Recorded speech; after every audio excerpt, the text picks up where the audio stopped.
Em nome do Pai, do Filho e do Espírito Santo. Amém. Ave Maria, cheia de graça, o Senhor é convosco. Bendita sois vós entre as mulheres, e bendito é o fruto do vosso ventre, Jesus. Santa Maria, Mãe de Deus, rogai por nós, pecadores, agora e na hora de nossa morte. Amém. São José, rogai por nós. São Felipe Neri, rogai por nós. Nossa Senhora de Fátima, rogai por nós. Em nome do Pai, do Filho e do Espírito Santo. Amém. Bom dia a todos. Nós estamos aqui na página 316 do livro Ao Pé da Cruz, ou As Dores de Maria, escrito pelo padre Frederick William Faber. Outra peculiaridade da quinta dor há de encontrar-se nas 7 palavras pronunciadas da cruz por Nosso Senhor. Foram como 7 impressões cortantes para o coração de Maria, alcançando profundezas da alma humana que nossos pesares nunca alcançariam. Não era somente o tom muito familiar da voz do seu filho moribundo, associado ao silêncio circundante, o que se quebrou. Não era somente a beleza imensa das palavras, que revelavam, como a morte faz às vezes ao homem, uma inesperada beleza interior, inesperada de sua alma, uma beleza interior inesperada de sua alma. Não era só isso, senão também que, como a música inexpressa da poesia, numa alma congênere, suas frases despertavam nela a recordação de outras frases e lançavam luz a muitos mistérios em sua mente, e trocadilhavam habilmente com as muitas chaves e com os vários pontos de sua maravilhosa afeição, dizendo-lhe a ela o que não nos dizem a nós e que nem sequer podemos conjecturar.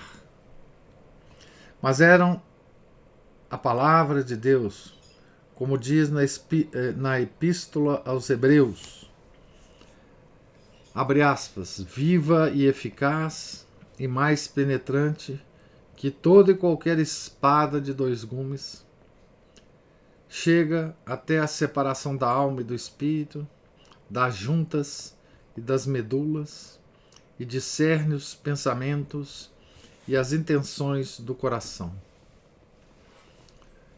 Epístola aos Hebreus, capítulo 4, versículo 12.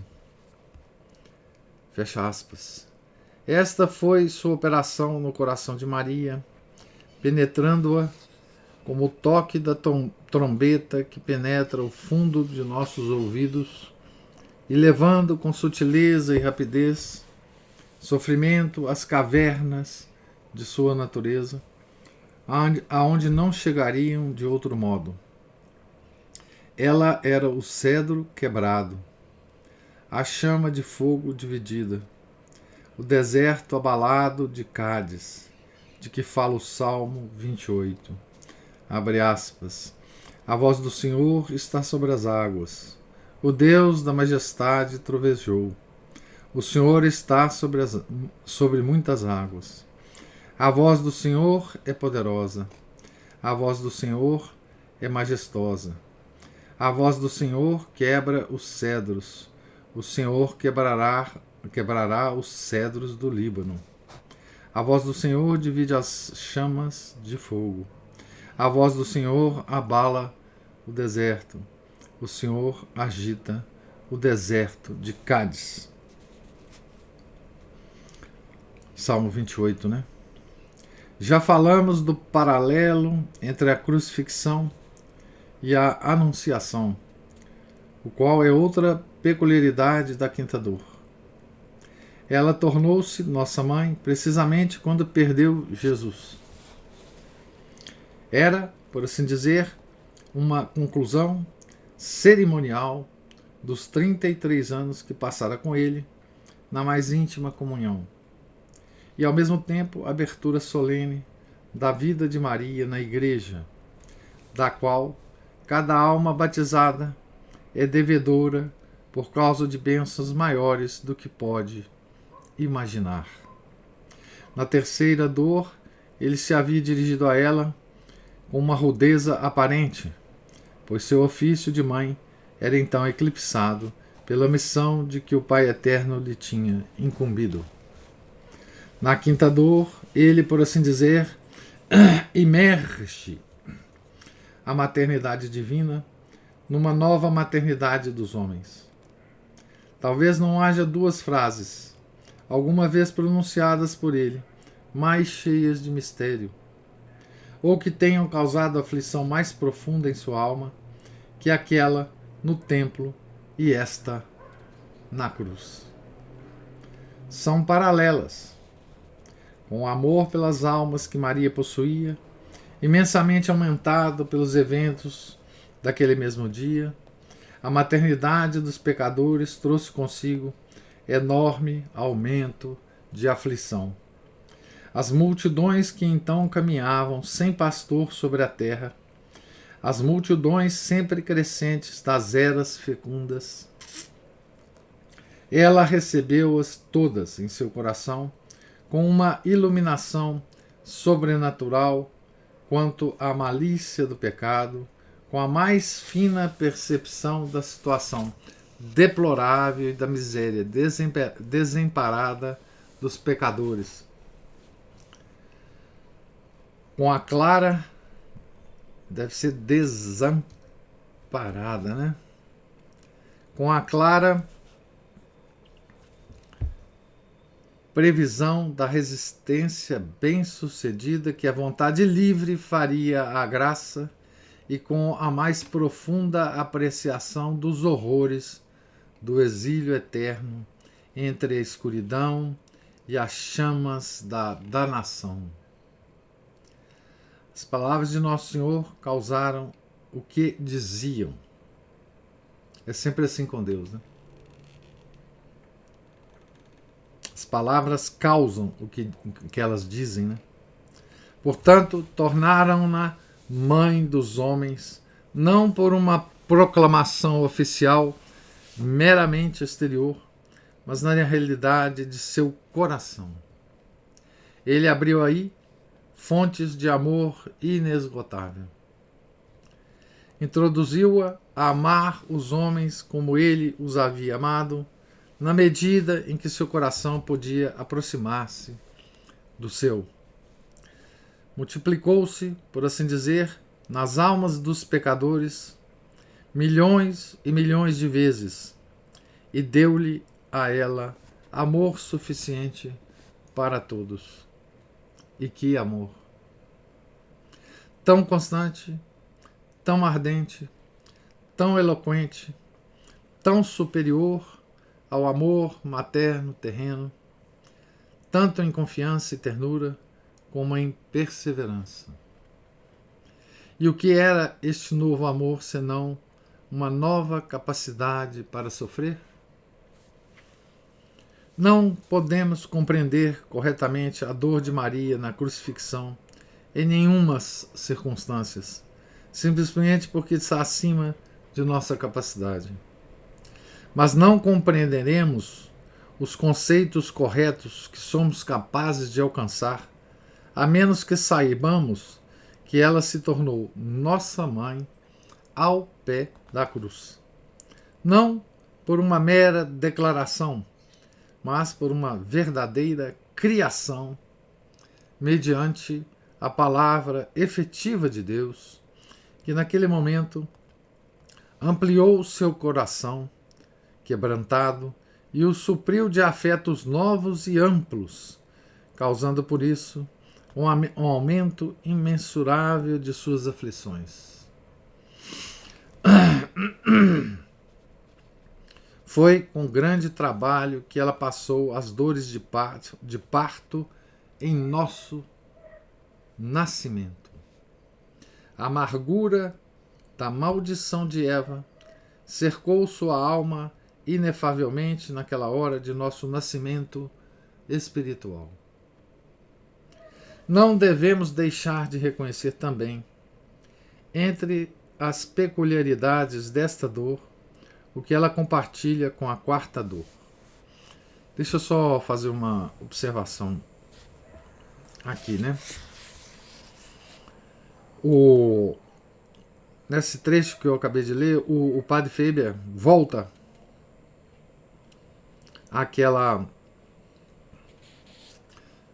expressão, aquela palavra de Jesus, onde ele aponta a João, a sua mãe, né? E aponta Maria, o seu filho, né? Ele já havia comparado essa palavra de Nosso Senhor na cruz com a expressão do anjo que anunciou a Maria a encarnação do Verbo, né? Então ali, na Anunciação, Maria seria mãe de Deus, e nessa nova Anunciação, Maria então seria nossa mãe, né? Então,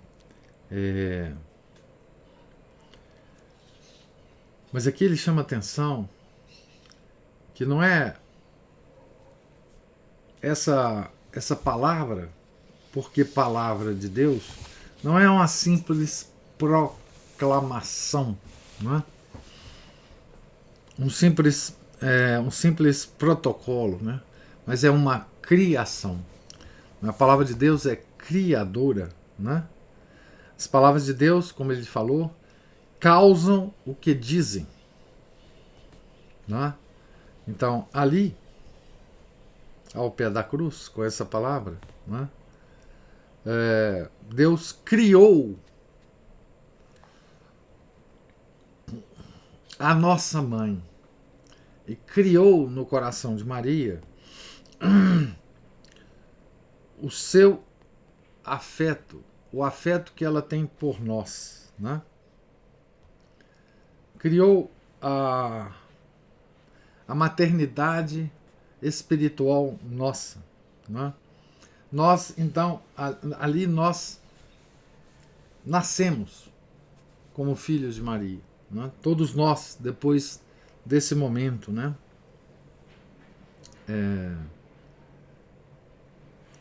Aquele foi um momento de criação de Deus, né? Deus criou nossa mãe a partir daquele momento e criou-nos como filhos dela. Com tudo que isso, com tudo que essa filiação espiritual significa para nós, né? Em termos de vida eterna, né? Em termos da nossa salvação, né? Tá certo? Isso que ele pontua aqui nesse trecho, né? Como uma peculiaridade dessas dores, né? Então, não devemos deixar de reconhecer também, entre as peculiaridades desta dor, o que ela compartilha com a quarta dor e o que tem de visivelmente contrastante com a sexta. Sua incapacidade de tocar a Jesus para exercer seu ofício maternal em relação a ele. A quarta dor é a do encontro, né? Ela tenta tocar fisicamente Jesus e não consegue, né? A dor de um coração humano pode ser tão mutável que a mesma coisa que lhe causa dor pela plenitude de sua presença na descida da cruz é uma dor agora por sua ausência.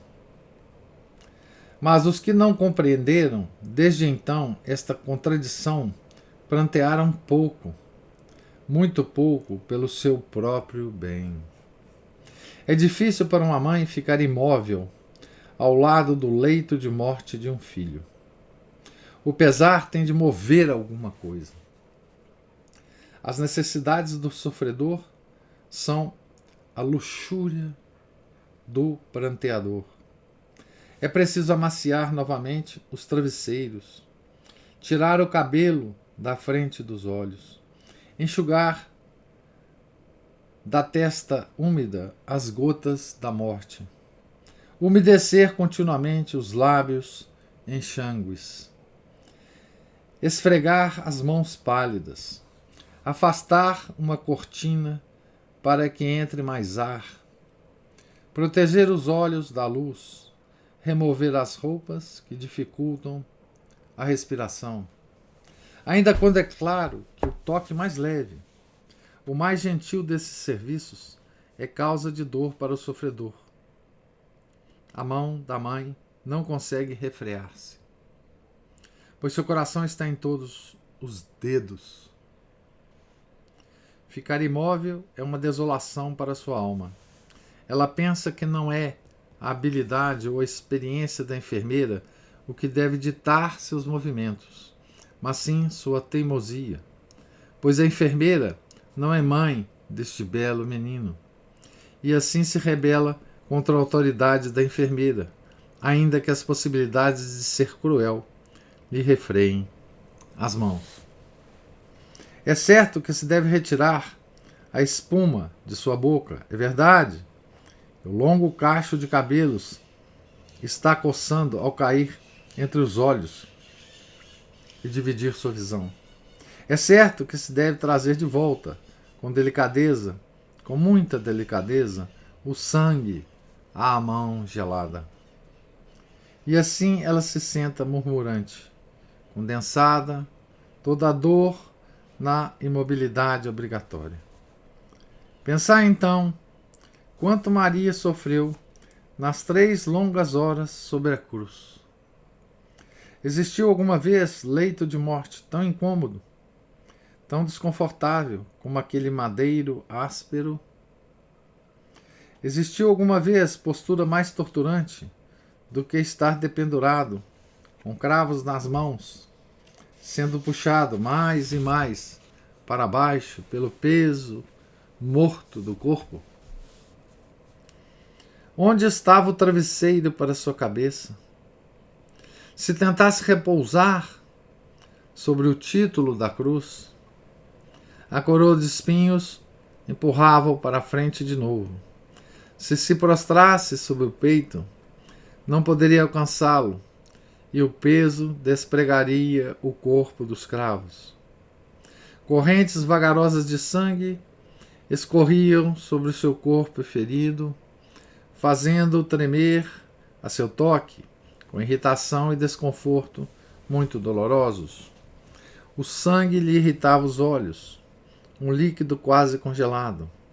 Sua boca, tremendo de sede, era também tocada pelo sangue, que sua respiração umedecia cada vez menos. Não havia membro que não reclamasse a mão terna da mãe, e sua mão não conseguia alcançar tão alto.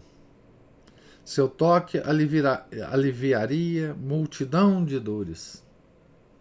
Ó mães, há algum nome para expressar o desejo intolerável de Maria de alisar aquele cabelo, de limpar aqueles olhos, de umedecer aqueles lábios que havia um pouco tinham dito palavras tão belas, de soltar as mãos latejantes e de segurar por um tempo a sola dos pés esmagados e lacerados? Isso não lhe foi concedido. E ainda assim ficou tranquila, imóvel como uma estátua, não como uma estátua de indiferença, nem de estupor ou espanto, mas de adoração reverente e aflita, que era conveniente a uma criatura abalada que sentia os próprios braços do Pai Eterno em volta de si, sustentando-a para que vivesse, amasse e sofresse em silêncio.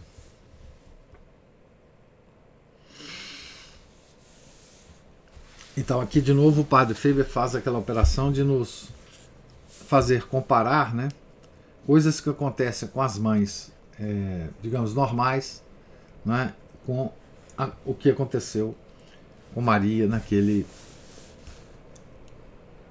tormento, né? Ou seja, uma mãe vendo o filho morrer em situação normal, na cama, enfim, tentando ajudá-lo, movimentando-se em torno da cama, fazendo isso e aquilo, brigando com a enfermeira, enfim. E ela ao pé da cruz, imóvel, né? E vendo aquele sofrimento, né, de Nosso Senhor, e entendendo aquele sofrimento, né?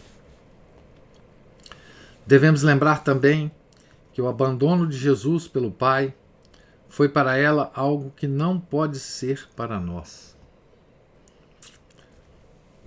De novo, o abandono, né, de Jesus pela Santíssima Trindade, né, da Sagrada Humanidade. Né?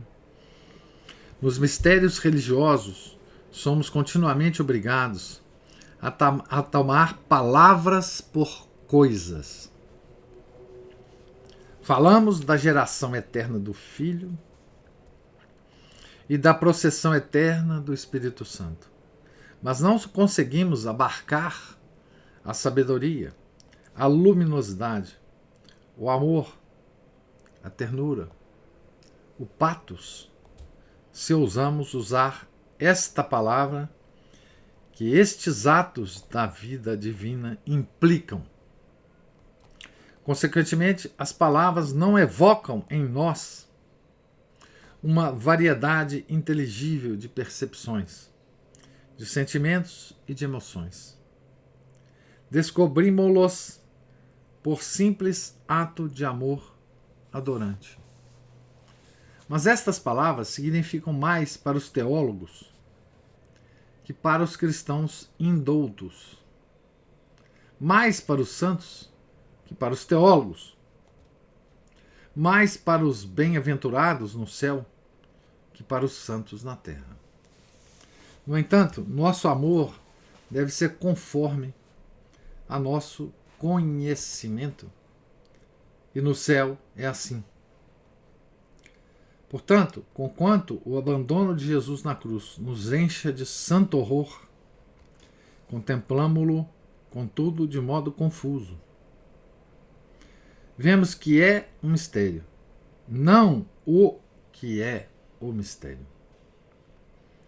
Frequentemente, é a confusão nas coisas divinas o que nos torna capazes de aceitá-las. Quem poderia viver se soubesse o que é o inferno? E que a cada momento almas imortais entram aí para a eternidade da punição mais repugnante e repulsiva. Cheiramos uma flor doce e nesse momento uma alma é condenada. Assistimos com amor trêmulo à elevação da hóstia e à do cálice. E entre mentes, os portões do calabouço ardente se fecham sobre muitas almas. Deitamo-nos sobre a grama e olhamos as nuvens brancas que emergem no céu azul, como se o éter tivesse ondas e capturam o sol com sua forma de neve. E ao mesmo tempo o inferno jaz sob a grama, dentro do diâmetro mensurável da terra, ativo, populoso, inexpressável, tendo suas chamas estrondosas e seus incontáveis sons de agonia, abafados pelo solo que cobre a crosta da terra. Que agonia seria se nossa mente fosse capaz de compreender a realidade do inferno. Ademais, se o percebêssemos, como às vezes o percebemos por um instante, não sobreviveríamos muitas horas, ainda que não morrêssemos imediatamente. Pois se a culpa de um único pecado venial, mostrada por Deus a sua santa, era capaz de produzir a separação imediata do corpo e da alma, a menos que ele a amparasse por uma interferência miraculosa, o que então não deve ser a visão das incontáveis monstruosidades do inferno, incluindo a horrível impenitência final e o horror indizível da punição. Assim ninguém compreendeu o abandono de nosso Santo Senhor como Maria.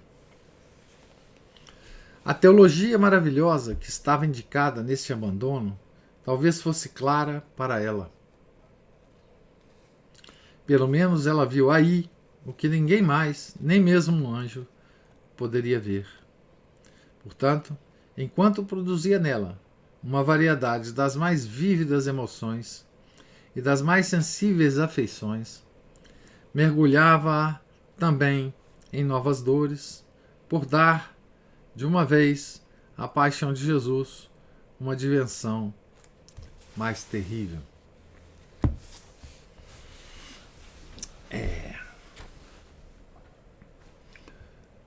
Bom, aqui o Padre Faber, nesse pequeno trecho, né, fala coisas muito profundas, né? Muito profundas.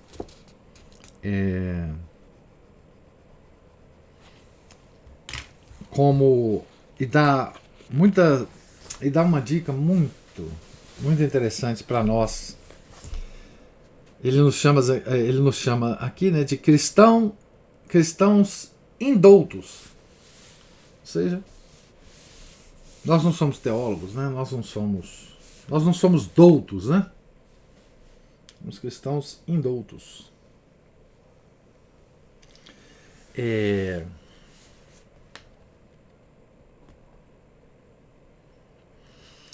Então ele começa dizendo o seguinte, que nos mistérios da nossa fé, nos mistérios religiosos, né, somos continuamente obrigados a tomar palavras por coisas.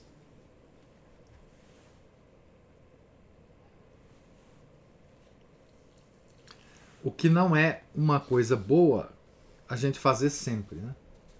Tomar palavras por coisas. A gente tem que sempre tomar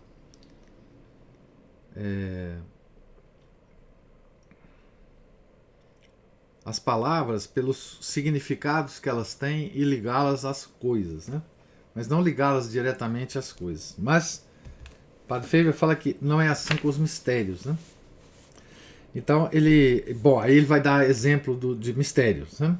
Que é o da Santíssima Trindade, da operação da Santíssima Trindade, né? Como é que opera a Santíssima Trindade? Né? Ele fala então da geração eterna do Filho e da processão eterna do Espírito Santo, né? Então, ele fala, essas palavras que estão aí nesse mistério, elas têm que ser tomadas por nós como coisas, né? Porque nós não conseguimos, aí ele vai explicar, nós não conseguimos abarcar dessas palavras as coisas que elas significam. Ou seja, nós não conseguimos abarcar a sabedoria, a luminosidade, o amor, a ternura, o patos. Se ousamos usar esta palavra que esses atos da vida divina implicam. Não conseguimos tirar dessas palavras algo que nos dê alguma dica sobre a operação da Santíssima Trindade, né? Então, essas palavras, ele diz, não evocam em nós uma variedade inteligível de percepções, de sentimentos e de emoções. Patos é patos é o tom, o ambiente. Tem uma definição exata de patos, mas ele significa isso, né? O tom, a expressão, não é expressão,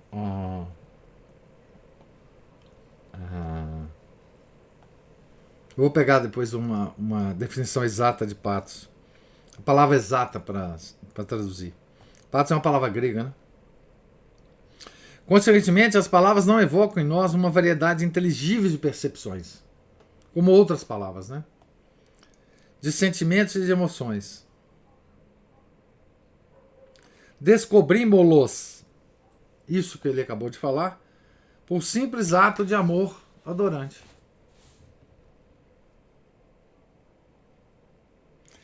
Mas essas palavras significam mais para os teólogos que para os cristãos indoutos. Somos nós. Mais para os santos que para os teólogos.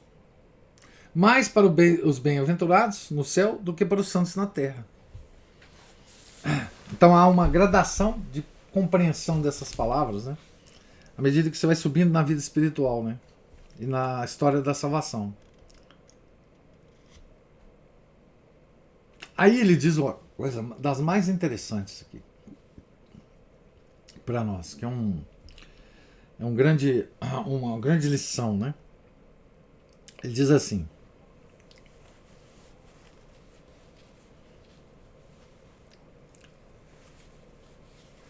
frequentemente é a confusão nas coisas divinas o que nos torna capazes de aceitá-las. Olha que coisa impressionante. Que afirmação mais curiosa essa do Padre Faber. Frequentemente é a confusão nas coisas divinas o que nos torna capazes de aceitá-las. Confusão.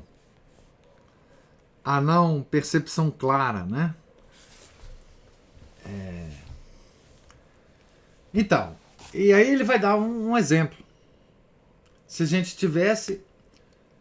não estivesse confuso a respeito do inferno, o que poderia acontecer conosco? O inferno é uma ideia confusa. Nós não temos uma ideia precisa do inferno. Né? Nossa Senhora levou, né? Nosso Senhor e Nossa Senhora levaram muitas almas ao inferno para ver, né? São João Bosco foi levado por um anjo às portas do inferno, né? Num sonho.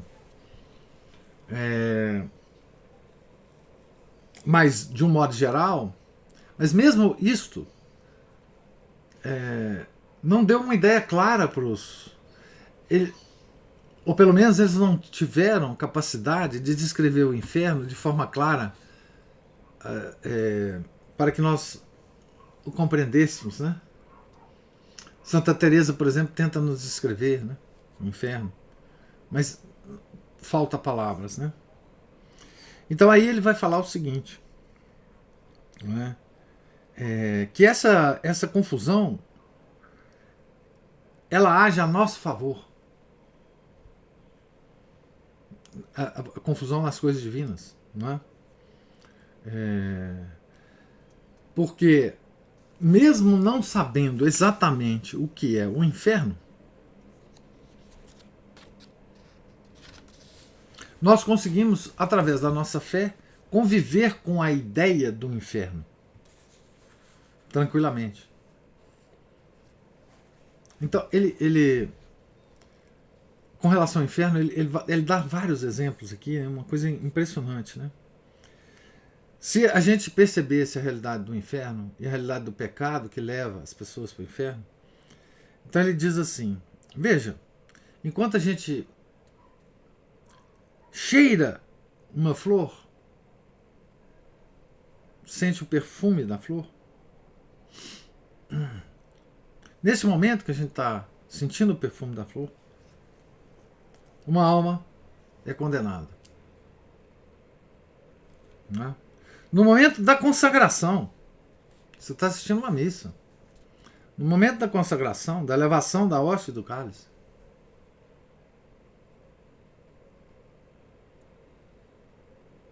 muitas almas foram para o inferno. Então você imagina se a gente tivesse a noção exata do inferno e do pecado, e em todos os momentos da nossa vida, o que nós fazemos nos nossos momentos diários, nós estivéssemos lembrando, né? Quantas almas foram para o inferno nesse intervalo, né? Desde que nós começamos essa palestra.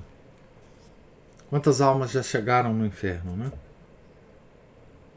Quando você deita na grama para tomar um sol, aqui olha para as nuvens no céu, né? Naqueles poucos momentos de, enfim, de prazer que você frui, né, da natureza, quantas almas foram para o inferno? Então isso tudo, ele está dizendo, né, é para nos explicar que a nossa confusão a respeito do inferno nos protege na nossa vida cotidiana, não é? E por que que nós aceitamos? Bom, e por que que nós aceitamos o inferno mesmo estando confusos sobre ele? Por causa da nossa fé e por causa da nossa adesão à revelação e à tradição da igreja. Não é? Aqueles que se rebelam contra a existência do inferno, hoje existem esses rebeldes mesmo dentro da igreja, se rebelam contra a tradição, contra as escrituras e contra a nossa fé. Né? Se rebelam contra a fé. Não contra uma ideia que pode ou não ser concebível na nossa mente. Né? Porque completamente concebível ela não pode ser. Né? Interessante é o local do inferno que o Padre Faber fala aqui. Né? Mas isso é uma coisa tão lateral que não vale a pena. Bom, e aí ele volta a Nossa Senhora, né? Nesse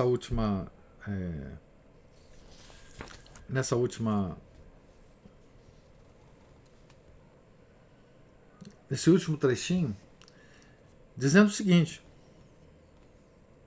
ela não tinha essa confusão que nós temos. E, portanto, ela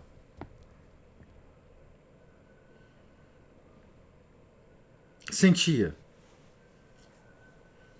segundo ele, uma variedade das mais vívidas emoções e das mais sensíveis afeições em relação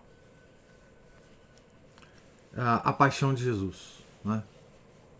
Porque ela não tinha essa confusão que nós temos em relação a esses mistérios. Ela via mais que nós. Né? E isso causava mais dor na nossa mãe. Né? Tá certo? Bom, eu vou parar aqui na página 322 para a gente ter um tempo de conversar. Amanhã a gente, se Deus quiser, a gente retorna aqui.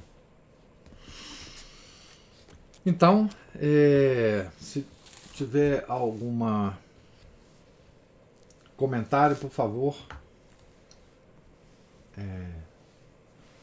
façam-no.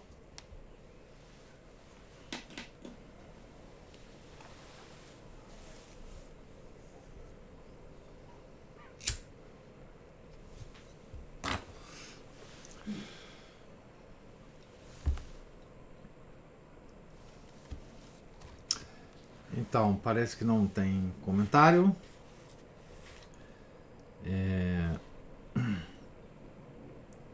Então, eu agradeço a presença, a paciência, né?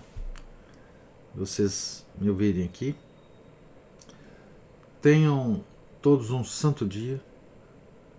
Fiquem com Deus.